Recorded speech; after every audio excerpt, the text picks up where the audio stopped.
Est-ce que tu as déjà voulu tellement réparer une injustice que tu as senti quelque chose de dangereux monter en toi? Tu sais ce moment où tu te dis que tu as tellement souffert que tu as le droit de frapper en retour. Et si je te disais que ce moment peut faire de toi un bourreau très convaincu d'être du bon côté? Aujourd'hui, je vais te raconter une histoire de justice qui dérape et de victimes qui apprennent à mordre. C'est l'histoire de Clara et d'une communauté qui promet la guérison, mais qui fabrique des armes humaines. Si tu restes jusqu'au bout, tu vas peut-être reconnaître des mécanismes que tu as déjà vus autour de toi. Et parfois tu vas peut-être reconnaître des choses en toi aussi. On commence au moment précis où Clara est sur le point de basculer pour de bon. Il est 2 heures du matin et l'écran de Clara éclaire son salon comme une petite scène de théâtre. Elle a la mâchoire serrée et les yeux rouges de fatigue.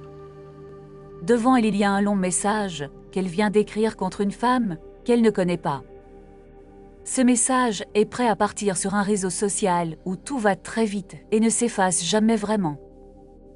Dans le message, elle accuse cette femme d'être manipulatrice, de détruire des victimes et de mentir à son public. Elle sait très bien que ce texte peut ruiner une vie en quelques heures. Elle l'a vu arriver à d'autres. Sur son téléphone, les notifications d'un groupe privé défilent sans pause. On l'encourage, on la chauffe, on la pousse à appuyer sur envoyer. Elle lit les messages avec le cœur qui bat trop vite. Vas-y, tu dois le faire pour toutes celles qui n'ont jamais été entendues. Un autre message apparaît avec des flammes et des mots très lourds. On est derrière toi, on ne te laissera jamais tomber. Clara respire fort et pose son doigt sur le bouton qui enverrait tout. Une petite voix en elle murmure que quelque chose cloche sérieusement. Une autre voix hurle qu'elle doit le faire pour enfin se venger du monde entier. Juste avant qu'elle ne prenne sa décision, on va remonter quelques mois en arrière. Parce que pour comprendre cette nuit-là, il faut voir comment tout a commencé. À ce moment-là, Clara a 27 ans et la sensation d'être déjà cassée de partout. Elle sort d'un burn-out qui l'a laissé vider comme une batterie oubliée dans un tiroir. Son ancien chef l'a humiliée pendant des mois devant tout le monde. Il lui envoyait des mails à n'importe quelle heure pour lui dire qu'elle n'était pas assez ceci ou cela. Son ex l'a aussi bien aidée à se sentir nulle en lui expliquant que c'était elle le problème dans chaque dispute. Sa famille lui répète qu'elle est trop sensible et qu'il faut arrêter de dramatiser. Résultat, Clara ne se sent pas seulement blessée, elle se sent aussi coupable d'être blessée. Elle passe ses soirées à scroller sur son téléphone parce que c'est plus simple que d'écouter ce qu'elle ressent vraiment. Un soir, une vidéo apparaît dans ses recommandations avec un titre très direct. Le titre parle de victimes de renaissance et de justice personnelle. Sur la miniature, un homme la regarde droit dans les yeux avec un petit sourire très calme. Elle clique sans réfléchir, vraiment parce qu'elle n'a plus grand-chose à perdre. L'homme qui parle dans la vidéo s'appelle Raphaël. Il a la quarantaine, un regard intense et une façon de parler qui donne l'impression qu'il comprend tout. Si tu regardes cette vidéo, ce n'est pas un hasard. Sa voix est douce, mais ne laisse pas de place à la contradiction. Tu as été une victime, mais tu n'es pas né pour rester au sol. Les gens qui t'ont détruite ne paieront jamais si tu restes silencieuse. Ici, nous aidons les victimes à se relever et à rendre justice. Clara sent quelque chose bouger dans sa poitrine quand elle entend le mot justice. Dans sa tête, ce mot ressemble à une main tendue après des années à marcher seule. La vidéo continue et Raphaël parle d'une communauté privée qu'il a créée.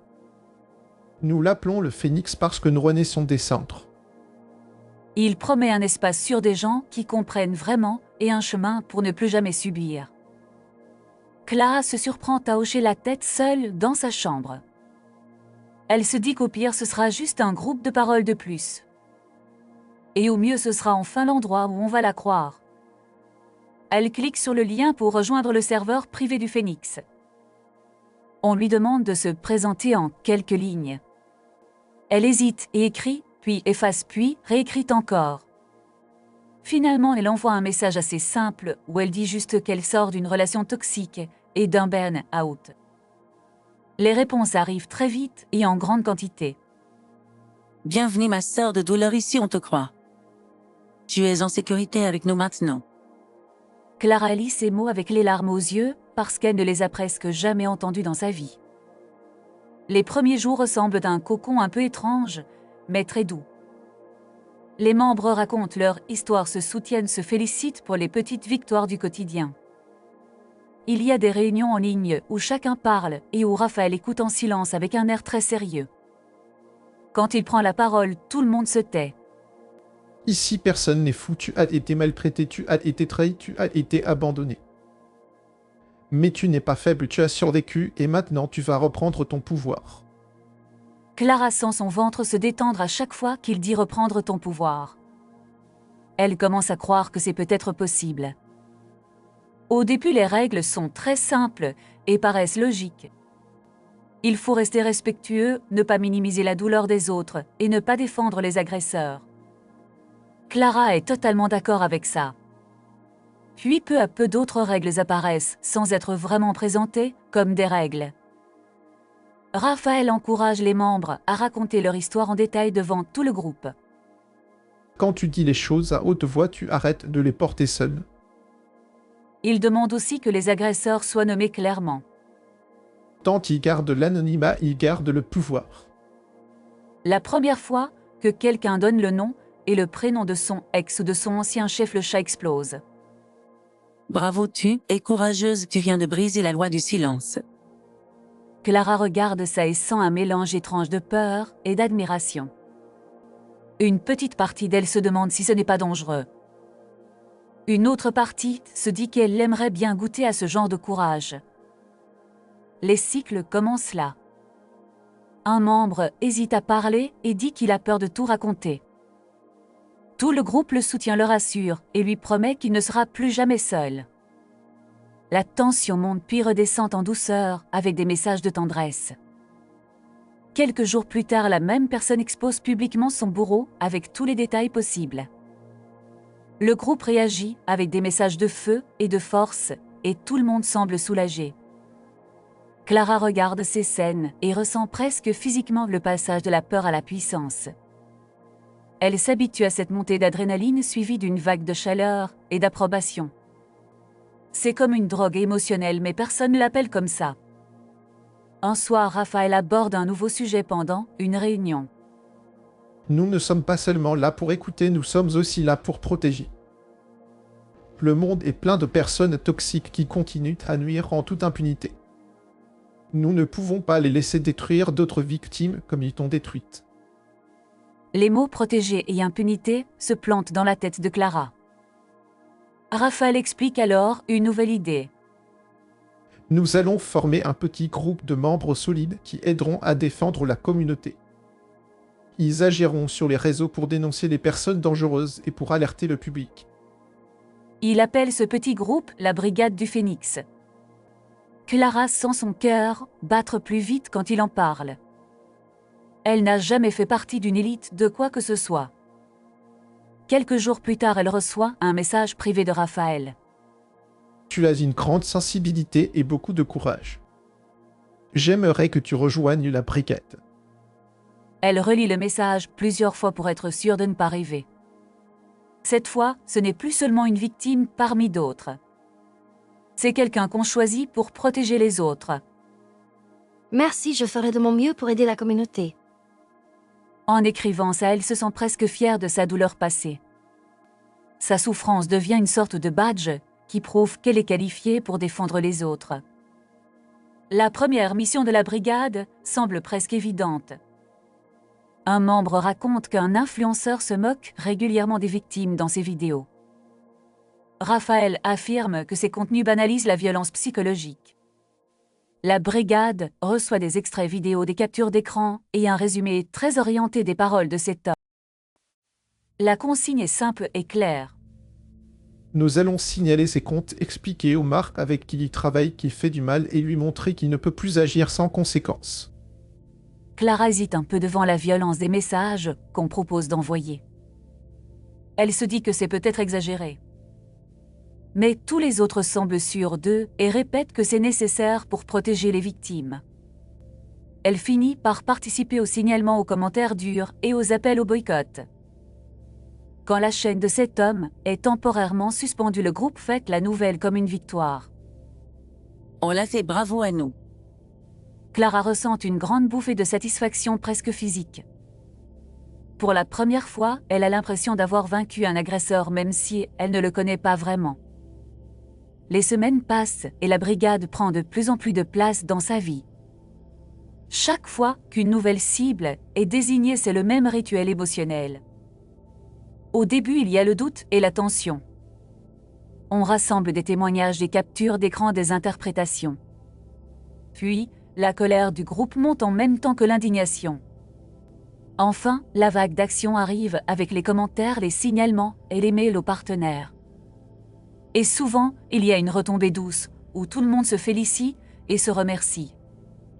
Clara devient l'accro à ces cycles comme d'autres deviennent accros au jeu ou à l'alcool.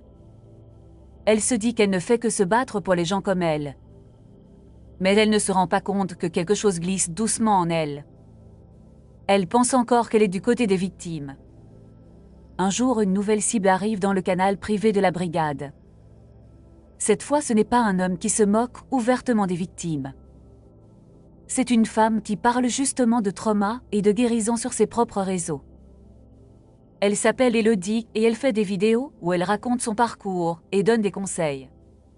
Une membre du Phénix affirme qu'Elodie vole les histoires des autres et minimise la violence. On envoie à la brigade un dossier avec des phrases sorties de leur contexte et quelques témoignages anonymes. Raphaël prend la parole dans un message vocal qui tourne beaucoup.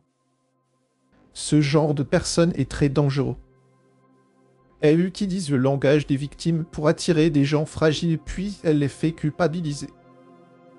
Nous devons la dénoncer avant qu'elle ne fasse plus de dégâts.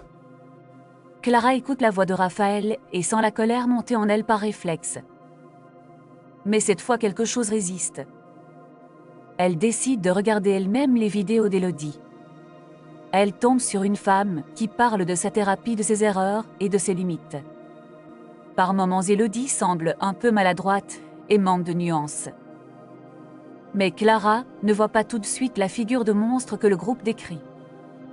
Elle ressent un malaise diffus qui la met mal à l'aise. Elle se demande si la brigade n'est pas en train d'aller trop vite. Quand elle exprime légèrement ses doutes, dans le canal privé, la réponse arrive très vite. C'est normal de douter au début, tu as été programmé pour minimiser la violence.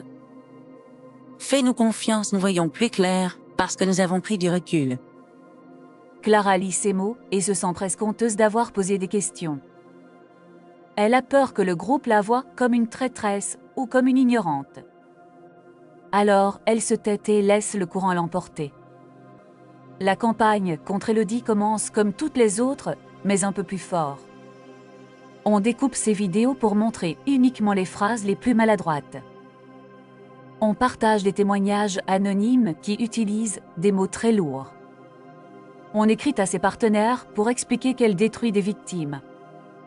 Le fil de commentaires sous ces publications se remplit d'insultes et de messages d'accusation. Clara participe sans oser relire tout ce qu'elle envoie. Elle se répète que c'est pour sauver d'autres personnes comme elle. Mais chaque fois qu'elle ferme son écran, elle sent son estomac se serrer. Elle ne dort plus très bien et fait des rêves confus où les rôles se mélangent. Elle se voit parfois à la place d'Elodie sans savoir si elle tient le couteau ou si elle le reçoit. Quelques jours plus tard, une ancienne membre du Phénix lui écrit en privé. Je sais que tu es dans la brigade, alors je te dis quelque chose que le groupe ne veut pas entendre. Elodie vient d'être hospitalisée après une tentative de suicide. Le harcèlement qu'elle subit en ce moment y est pour beaucoup. Clara lit ce message avec les mains qui tremblent. Elle relit 3 fois pour être sûre de ne pas mal comprendre. Son corps entier se fige et une seule pensée tourne dans sa tête. Et si nous étions allés trop loin? Et si nous étions devenus ce que nous prétendons combattre? Elle ouvre le groupe du Phénix pour voir si quelqu'un en parle. Rien. Au contraire, le ton est à la fête parce qu'Elodie a perdu plusieurs contrats et a supprimé des vidéos. Clara se sent soudain très seule au milieu de cette célébration. Elle repense à chaque message qu'elle a envoyé, à chaque signalement qu'elle a fait. Les mots justice et protection prennent un goût amer. La nuit, suivant cette nouvelle, elle ne ferme presque pas l'œil. Elle entend encore la phrase de Raphaël dans sa tête. Nous sauvons des vies. Et elle ne peut pas s'empêcher de la transformer mentalement. Elle entend plutôt « nous cassons des vies mais avec de beaux discours ». Une fissure nette s'ouvre dans sa foi, en la communauté. Les jours suivants, elle commence à prendre ses distances. Elle lit les messages du groupe, mais participe moins. Raphaël remarque évidemment ce retrait. Tu as l'air moins présent en ce moment et ce que tout va bien. Clara hésite à répondre franchement. Elle craint que le simple fait de douter soit vu comme une trahison. Je suis un peu fatiguée, je prends du recul, mais je suis toujours là. Elle n'ose pas parler de l'hospitalisation d'Élodie. Elle veut d'abord vérifier qu'elle ne se fait pas des films. Elle contacte alors 2 autres ex-membres qui ont quitté le Phénix en silence. Elle lui raconte des histoires qui se ressemblent étrangement. Au début, je pensais que le groupe m'avait sauvé. Puis je me suis vu harceler des gens que je ne connaissais pas sur Internet. Un jour, j'ai compris que je passais plus de temps à attaquer qu'à guérir. Ces phrases tournent dans la tête de Clara comme une chanson dont on ne peut plus se débarrasser. Elle commence à relire de vieux échanges de la brigade avec un autre regard. Elle voit des blagues très cruelles sous couvert d'humour. Elle voit des accusations énormes basées sur des éléments très flous. Elle voit surtout le plaisir presque physique que tout le monde semble prendre à punir. C'est à ce moment qu'un nouveau projet arrive dans la communauté et accélère tout. Raphaël annonce une série de séances consacrées aux parents jugés toxiques. Beaucoup d'entre vous n'ont jamais osé regarder la violence dans leur propre famille. Il est temps de mettre la lumière là où elle fait le plus mal. Il encourage les membres à écrire des témoignages publics sur leurs parents. Et il propose même que la brigade du Phénix aide à amplifier ces récits. Quand Clara Alice, ça elle sent un frisson étrange lui traverser le corps. Parce que cette fois, le profil qu'il décrit ressemble beaucoup trop à son histoire personnelle. Sa mère n'a pas été un monstre, mais elle n'a pas été un modèle non plus. Elle a souvent minimisé la souffrance de sa fille et lui a dit de faire des efforts. Elle a parfois été dure, injuste et absente. Mais elle a aussi travaillé beaucoup pour nourrir la famille et a soutenu Clara dans ses études. Rien n'est simple, ni entièrement noir, ni entièrement blanc. Quand le groupe commence à la pousser à écrire un témoignage très dur sur sa mère, Clara se sent prise au piège. Tu dois arrêter de protéger les gens qui t'ont blessé, c'est la première étape de la guérison. Clara se demande si elle protège vraiment sa mère ou si elle protège une partie d'elle-même. Un soir, elle ouvre un document vide pour écrire ce fameux témoignage. Elle se met à raconter les scènes les plus douloureuses de son enfance et de son adolescence. Mais dès qu'elle veut ajouter un souvenir où sa mère l'a aidée ou soutenue, elle se bloque. Elle sait que ce genre de nuance n'est pas très bien vu dans le Phénix. On aime les agresseurs nets et clairs comme dans les films. Elle referme le document sans rien envoyer et reste longtemps devant l'écran noir. Elle se demande à quel moment sa douleur est devenue une arme qu'elle peut diriger sur commande. Le lendemain, Raphaël organise une réunion spéciale sur la famille. Clara y participe malgré une grosse boule dans la gorge. Je sens qu'il y a encore beaucoup de loyauté toxique ici. Certaines personnes refusent encore de voir leurs parents pour ce qu'ils sont vraiment. Clara se sent visée même si son nom n'est pas prononcé. À un moment, elle prend la parole presque malgré elle. Et si nos parents avaient fait du mal, mais aussi du bien? Est-ce que tout peut être réduit à un seul rôle? Un long silence suit ces phrases. On pourrait presque entendre les sourcils se lever derrière les écrans. Raphaël répond avec un ton calme mais tranchant. Ce genre de discours vient souvent de la peur de regarder la vérité en face. Les victimes ont été entraînées à protéger leurs agresseurs. Je comprends ta confusion, mais elle montre que tu n'es pas encore prêt à couper les liens avec la violence. Clara a l'impression de recevoir une gifle sans que personne ne bouge. Le chat commence à se remplir de messages qui vont tous dans le même sens. Il essaie juste de t'aider à ouvrir les yeux. Tu es en résistance, c'est normal, mais ne reste pas coincé là. Elle se sent soudain très petite au milieu de ce flot de certitude. Dans les jours qui suivent, elle devient peu à peu une sorte de problème à gérer. On lui dit qu'elle semble distante, qu'elle a perdu sa flamme. On suggère qu'elle est peut-être influencée par des personnes extérieures qui ne comprennent pas la guérison. Elle reconnaît toutes ces phrases parce que c'est exactement ce qu'ont disait des gens qui partaient du groupe. Elle comprend qu'elle se trouve maintenant sur la pente qui mène à l'exclusion. La peur la serre, mais à côté de cette peur, il y a aussi une drôle de sensation de lucidité. C'est dans cet état que nous la retrouvons de nouveau devant son écran au milieu de la nuit. Cette fois, le message qu'elle s'apprête à poster ne vise pas Élodie. Il vise quelqu'un d'autre. Ce quelqu'un d'autre, c'est elle. Elle est en train d'écrire un texte plein de haine contre sa propre personne. Elle se traite de lâche, de complice et de monstre. Elle pense que si elle s'autodétruit assez fort, le groupe la pardonnera peut-être. Son doigt est encore une fois sur le bouton envoyer. Mais quelque chose a changé depuis la première scène. Elle repense à Élodie, à son hospitalisation et au silence du phénix. Elle repense à la mère qu'on lui demande de transformer en bourreau pur. Elle repense à toutes ces personnes qu'elle a aidé à attaquer parce qu'on lui disait que c'était juste. Et soudain, une idée très simple traverse son esprit.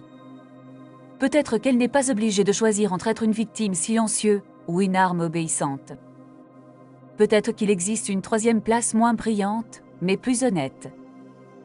Au lieu d'envoyer son message de haine, elle l'efface mot par mot. Ses mains tremblent, mais elle se sent un peu plus présente dans son corps. Elle ouvre alors un nouvel enregistrement vidéo. Cette fois, elle ne parle pas pour le phénix, mais pour elle et pour n'importe qui tombe dessus. Je veux raconter comment je suis entrée dans une communauté qui m'a d'abord sauvée puis utilisée.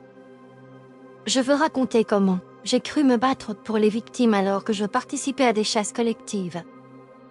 Je ne suis pas une héroïne, et je ne suis pas seulement une victime. Je suis quelqu'un qui a fait du mal au nom du bien et qui essaie maintenant de comprendre comment réparer un peu. Sa voix tremble, mais elle continue. Elle parle du burn-out du chef toxique de l'ex-destructeur. Elle parle aussi du soulagement immense qu'elle a ressenti en arrivant dans le Phénix. Elle explique les règles, les campagnes et les dossiers contre les cibles. Elle raconte l'histoire d'Élodie sans cacher son propre rôle. Quand elle a fini d'enregistrer, elle reste un long moment devant la miniature de sa vidéo. Elle sait que la publier peut déclencher une tempête contre elle. Elle sait que le Phénix peut la désigner comme menteuse, manipulatrice et traîtresse. Mais pour la première fois, depuis longtemps, elle a l'impression de ne pas mentir à sa propre conscience. Elle appuie sur publier et ferme les yeux quelques secondes. Le silence de son salon lui paraît presque doux. Les réactions ne tardent pas. Certains membres du Phénix la traitent de folle et de manipulée par des ennemis du groupe. On ressort des détails intimes de son histoire pour l'humilier. On lui envoie des messages très violents en privé. Clara s'y attendait et chaque attaque fait mal, mais ne la surprend pas. Ce qu'elle n'avait pas prévu, en revanche, ce sont les autres réponses. Des personnes qu'elle ne connaît pas la remercient d'avoir mis des mots sur des choses qu'elles ont vécues ailleurs. Des ex-membres du Phénix commencent à écrire à leur tour pour confirmer certains faits. Peu à peu, une autre histoire émerge en parallèle de la version officielle de Raphaël. Le Phénix ne s'écroule pas du jour au lendemain. Ce genre de structure est solide parce qu'elle est construite sur la douleur réelle des gens. Mais une fissure s'ouvre et ne se referme plus. Des nouveaux membres hésitent avant de s'engager complètement. Certains sponsors ou partenaires prennent leur distance. Et surtout, l'image parfaite de justicier intouchable commence à se tacher. Clara, quant à elle, ne devient pas une sainte après sa vidéo. Elle reste quelqu'un qui porte encore beaucoup de culpabilité, de colère et de confusion. Elle commence une vraie thérapie avec une professionnelle qui ne promet ni miracle ni vengeance. Elle cherche des groupes de soutien plus encadrés où personne ne demande de nommer publiquement des cibles. Elle essaye aussi de réparer comme elle peut. Elle envoie un message long et sincère à la famille d'Elodie sans attendre de réponse. Elle sait que cela ne suffit pas mais elle veut au moins reconnaître le tort qu'elle a aidé à causer. Sa relation avec sa mère reste compliquée. Il y a des choses qu'elle ne pourra jamais oublier. Il y a aussi des gestes qu'elle voit différemment depuis qu'elle a pris un peu de recul. Elles ne deviennent pas soudain fusionnelles. Mais Clara accepte enfin l'idée que leur lien peut être imparfait sans que l'une soit un monstre et l'autre une sainte. Elle apprend à poser des limites sans transformer chaque conflit en procès public. Si tu écoutes cette histoire, peut-être que tu te demandes où tu te situes toi. Tu as peut-être déjà ressenti le plaisir secret de voir quelqu'un se faire humilier en ligne. Tu as peut-être déjà cliqué sur un commentaire très dur en te disant que la personne le méritait sûrement. On ne va pas faire semblant que ce plaisir n'existe pas. C'est humain d'aimer voir la balance se renverser quand on a soi-même été écrasé. Le problème commence quand ce plaisir devient une habitude et une identité. Les gens comme Raphaël savent exactement comment appuyer sur ce bouton. Ils trouvent des personnes réellement blessées et leur disent que leur douleur est un diplôme spécial. Ils leur offrent un rôle simple, celui de justicier contre les monstres. Ils promettent la guérison, mais surtout, ils donnent une arme et désignent les cibles. Et si tu acceptes ce rôle trop longtemps, tu peux finir par oublier pourquoi tu as pris cette arme au départ.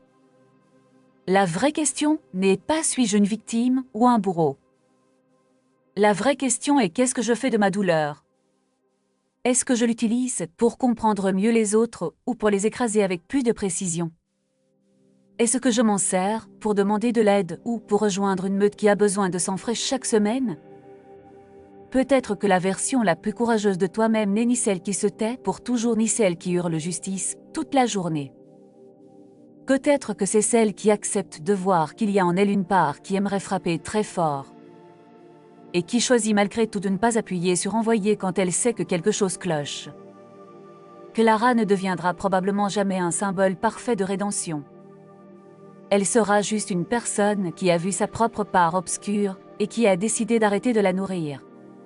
Si cette histoire t'a accroché jusqu'ici, merci d'être resté jusqu'à la fin. Tu viens de passer un bon moment dans les épines, alors je t'invite à laisser un pouce vers le haut si tu as aimé cette plongée. Si tu veux continuer à entendre ce genre de récit sur les zones grises de l'âme humaine, abonne-toi à la chaîne. Laisse aussi un commentaire pour me dire ce que cette histoire t'a fait ressentir et ce que tu as reconnu du monde autour de toi. Si tu veux soutenir ce projet et m'aider à raconter encore plus de vies cabossées, tu peux faire un don. Tu trouveras un code QR en bas à droite de la vidéo et un lien dans la description pour accéder à la page de soutien. Dans la description, il y a aussi des liens vers d'autres séries de ce même univers qui explorent des histoires très différentes. Je ne te les détaille pas ici, tu auras la surprise en allant voir. Merci encore d'avoir partagé ce moment dans D'or et épines. Prends soin de toi, de ta part blessée et de ta part dangereuse. Et je te dis à très vite pour une nouvelle histoire où rien ni personne n'est tout à fait innocent.